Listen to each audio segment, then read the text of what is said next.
నేనైతే మత్తు వదలరా మూవీకి పెద్ద ఫ్యాన్ ని.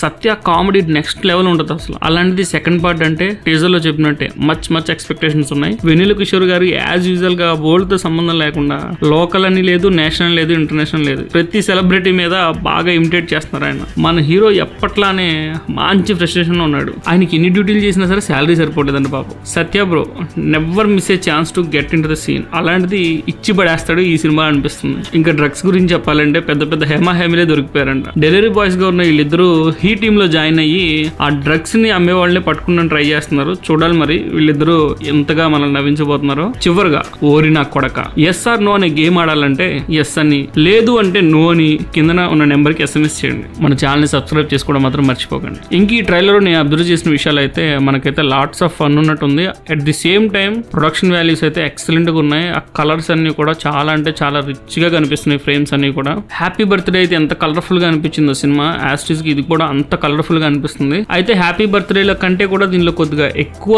కంటెంట్ ఉన్నట్టుగా కనిపిస్తుంది. హ్యాపీ బర్త్డే మొత్తం కన్ఫ్యూజన్ డ్రామాలా ఉంటుంది. ఇది టీజరే కాబట్టి స్టోరీ అర్థం కాలేదు, కానీ చూస్తుంటే మాత్రం ఒక స్ట్రైట్ లైన్ లోనే స్టోరీ మొత్తం చెప్తున్నట్టుగా అనిపించింది. చూడాలి మరి సినిమా ఎలా ఉండబోతుందో. నాకైతే విజువల్స్ నచ్చినాయి, అట్లాగే మ్యూజిక్ కూడా బాగుంటది. ఎందుకంటే మత్తు వదలరా 1 లో ఎట్లయితే మనల్ని సింపుల్ గా అన్న సౌండ్ తో పడేశారో అలాగే ఇప్పుడు కూడా మంచి మ్యూజిక్ అయితే ఇవ్వబోతుంది అనిపిస్తుంది భైరవ గారు. చూద్దాం. ఓవరాల్ గా మీకు ఈ వీడియోస్ లైక్ చేయండి, నచ్చకపోతే డిస్లైక్ చేయండి. మరో మంచి వీడియోతో మీ ముందుకు వస్తాం.